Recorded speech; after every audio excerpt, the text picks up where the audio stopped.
الكريم أما بعد فأعوذ بالله من الشيطان الرجيم بسم الله الرحمن الرحيم ولا تأكلوا أموالكم بينكم بالباطل وتدلوا بها إلى الحكام لتأكلوا فريقا من أموال الناس بالإثم وأنتم تعلمون،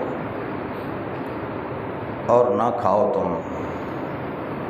اپنے مال آپس میں باطل طریقے سے، اور نہ لے جاؤ ان مال کو حکام تک تاکہ کھا لیں لوگوں کے اموال میں سے ایک حصہ ظلم کے طریقے پہ، اس حال میں کہ تم جانتے ہو۔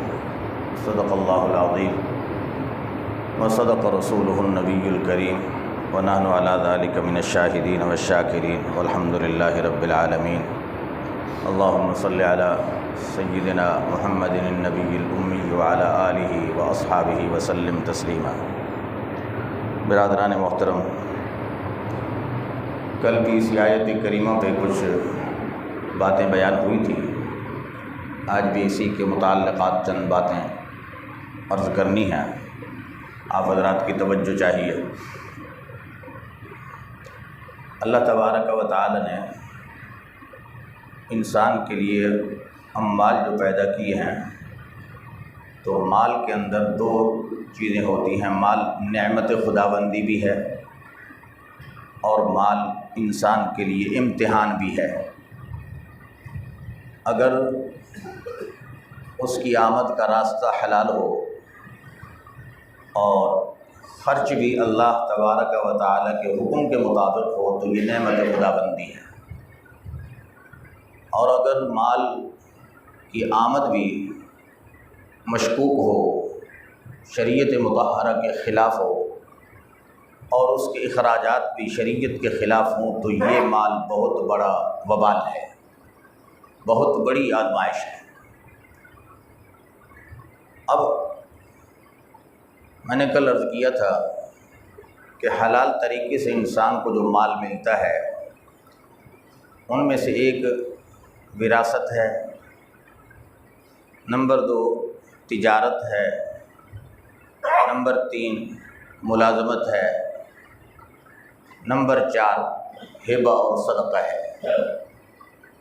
یہ حلال راستے ہیں مال کے، لیکن آج ہمارا معاشرہ میرے عزیزو اتنا بگاڑ کا شکار ہے کہ ہم ان حلال راستوں کو بھی اپنے اعمال کے ذریعے حرام کر دیتے ہیں۔ ذرا توجہ سے بات سمجھنا، ان حلال راستوں کو بھی اپنے اعمال و افعال کے ذریعے سے حرام اور مشکوک کر دیتے ہیں۔ مثلا ایک آدمی کو مال میراث ملا والد کی طرف سے، اب اس والد کی اولاد میں ایک طرف بیٹے ہیں ایک طرف بیٹیاں ہیں۔ ہمارے معاشرے کا 98% حصہ بھائی اپنی بہنوں کو حق وراثت نہیں دیتے، یا تو باپ اپنی زندگی میں ہی بیٹیوں کو محروم کر کے جاتا ہے۔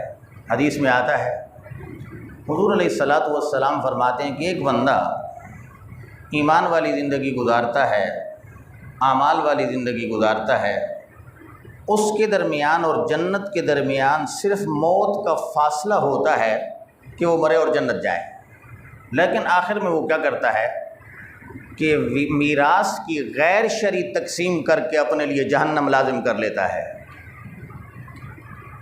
میراث کی غیر شرعی تقسیم کر کے اپنے لیے جہنم لازم کر لیتا ہے۔ تو ایسے ماں باپ جو اپنے ہاتھوں سے اپنی بیٹیوں کو محروم کرتے ہیں، وہ قرآن اور سنت مطہرہ کی وعیدیں سامنے رکھیں کہ وہ کس راستے پہ جا رہے ہیں۔ اگر باپ اپنی زندگی میں میراث تقسیم کرے تو شریعت کہتی ہے بیٹے اور بیٹی کو برابر دے۔ اب 2 حصے بیٹے کے اور 1 حصہ بیٹی والا فرق نہیں ہے۔ یہ فرق کب ہے؟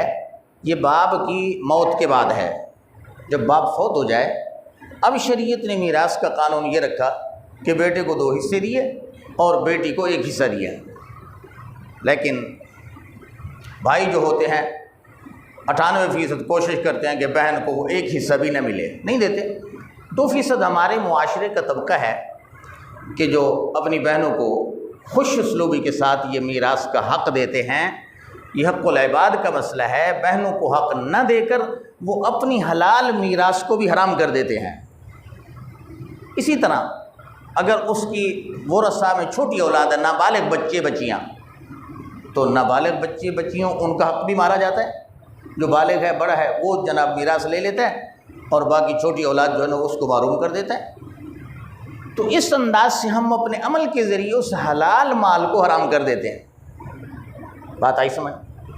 نمبر 2، تجارت کر کے، تجارت ایک بہترین راستہ ہے حلال مال کمانے کا، لیکن تجارت میں جھوٹ بول کر تجارت کرنا، قسم بول کر تجارت کرنا، ناجائز منافع خوری کر کے تجارت کرنا، ذخیرہ اندوزی کر کے تجارت کرنا، وزن کے اندر کمی کر کے، اشیاء کے اندر کمی کر کے سودا بیچنا، یہ تمام وہ امور ہیں جو تجارت سے حاصل ہونے والی منفعت کو بھی حرام کر دیتے ہیں۔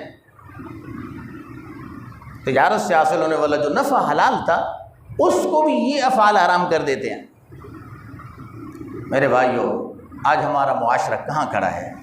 ہماری تجارت دیکھیں تو اللہ معاف کرے کہ رمضان آتا ہے تو مسلمان جناب 50 والی چیز 100 یا 150 میں بیچتا ہے۔ ذمہ دار کو کھاد کی فصل کے لیے ضرورت ہے، بلیک پہ مل رہی ہے، قیمت 1000 ہے، جناب 2000 میں بک رہی ہے۔ یہ ہمارے اخلاقی کمزوریاں ہیں مسلمانوں کی، جو قرآن اور شریعت کے 100% خلاف ہیں۔ اسی طرح میرے بھائیو، ایک انسان ملازمت پیشہ ہے، سرکاری ادارے کا ہو یا کسی نجی پرائیویٹ ادارے کا۔ اب اس بات کو سمجھنا، یہ حکومت کے ساتھ یا ایک کمپنی کے ساتھ معاہدہ کرتا ہے، مثال کے طور پر کہ میں نے روزانہ کی بنیاد پر 8 گھنٹے ڈیوٹی دینی ہے۔ اب حکومت یا وہ ادارہ اس 8 گھنٹے ڈیوٹی کا ایک معاوضہ طے کرتا ہے، تنخواہ طے ہوگی، مثلاً 20,000 طے ہو گئی۔ اب ایک ملازم ہے، سکول کا ماسٹر ہے، کسی دوسرے ادارے کا جناب ملازم ہے، وہ کیا کرتا ہے؟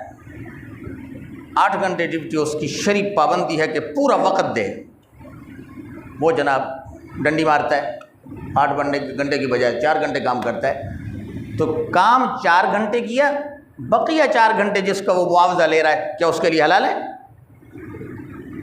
قرآن و سنت کے اصولوں میں یہ عوض اس کا جو اس نے ڈنڈی ماری ہے وقت کے حساب سے، یہ حرام ہے، چاہے وہ سرکاری ادارے کا ملازم ہے۔ آپ سندھ کے اندر سکولوں کو دیکھ لیں، تعلیمی اداروں کو دیکھ لیں، کتنے فیصد لوگ ہیں جو اس حکومتی میعاد کو، اس وقت کو پورا ادا کر کے اس کا معاوضہ لیتے ہیں۔ مہینہ 6 مہینے استاد جاتا ہی نہیں ہے، حاضری لگ رہی ہے، تنخواہ گھر بیٹھے وصول ہو رہی ہے۔ تو ایک چیز جو حلال تھی ہمارے لیے، ہم نے اس میں جناب اپنے عمل کے ذریعے سے اس کو حرام کر دیا۔ بات آئی سمجھ؟ تجارت حلال راستہ ہے، لیکن اس میں ملاوٹ کر کے دودھ میں پانی ملا دیا، گوشت کے اندر جناب پانی ڈالا تاکہ وزن بڑھ جائے، وزن بڑھا کے اس کو بیچا، تربوز اور خربوزے کے اندر جناب چینی کے انجیکشن لگا کے اس کو میٹھا کر کے بیچ دیا۔ یہ سارا فراڈ ہے جو ہمارے اعمال کے ذریعے ہماری روزی کو حرام کر دیتا ہے۔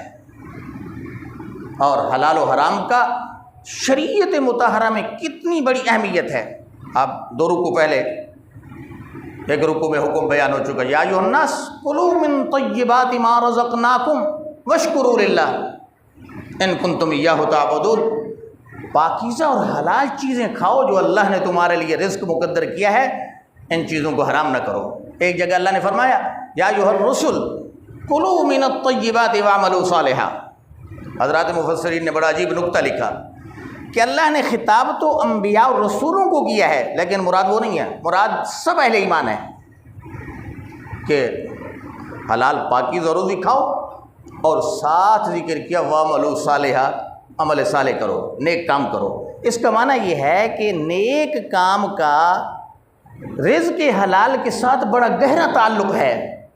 اگر رزق حلال ہوگا تو آپ کی عبادت قبول ہوگی، آپ کو عبادت کی توفیق ملے گی۔ رزق حلال ہوگا تو آپ سے اخلاق حمیدہ پیدا ہوں گے۔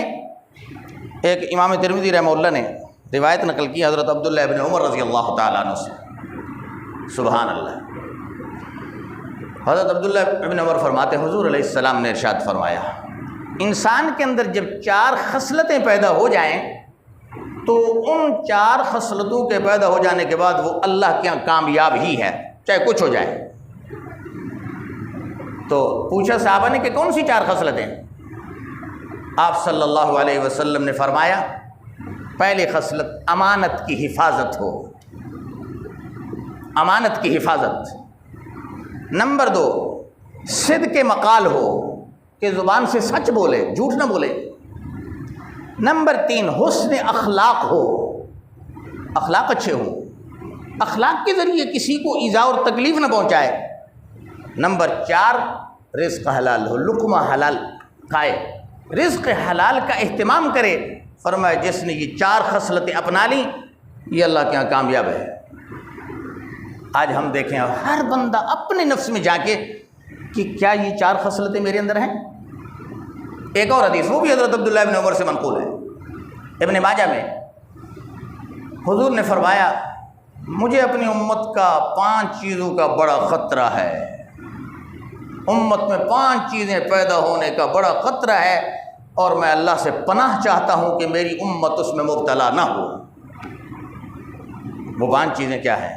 آپ نے فرمایا جب کسی قوم میں زنا اور بدکاری عام ہو جاتی ہے تو اس قوم میں ایسی ایسی وبائیں آتی ہیں، ایسی بیماریاں پیدا ہوتی ہیں کہ ان کو آبا و اجداد نے ان کا نام ہی نہیں سنا ہوگا۔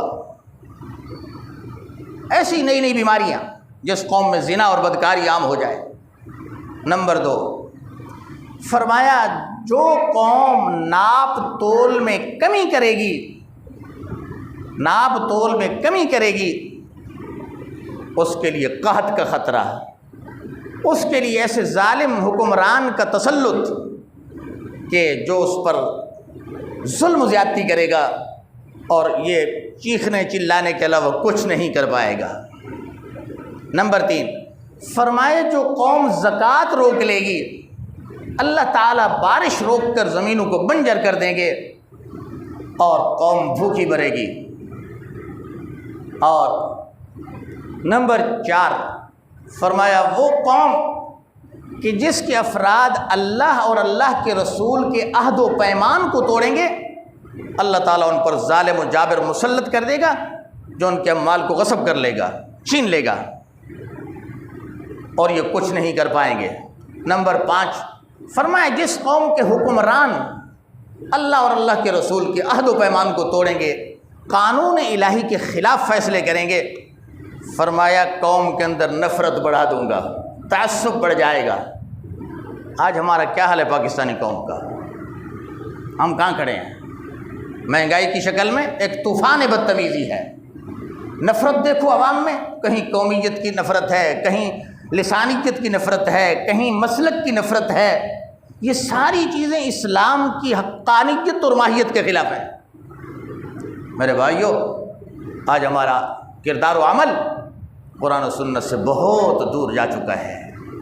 جب تک ہم قرآن اور سنت طیبہ کو اپنی زندگی کا محور نہیں بنائیں گے اس وقت تک ہمیں کامیابی نہیں مل سکتی۔ اللہ تعالیٰ سے دعا ہے اللہ ہمیں قرآن و سنت سے رہنمائی اور ہدایت لینے کی توفیق عطا فرمائے اور قرآن و سنت کی معصیت اور نافرمانی سے ہماری اجتماعی امت کی حفاظت فرمائے۔ وآخر دعوانا ان الحمد للہ رب العالمین۔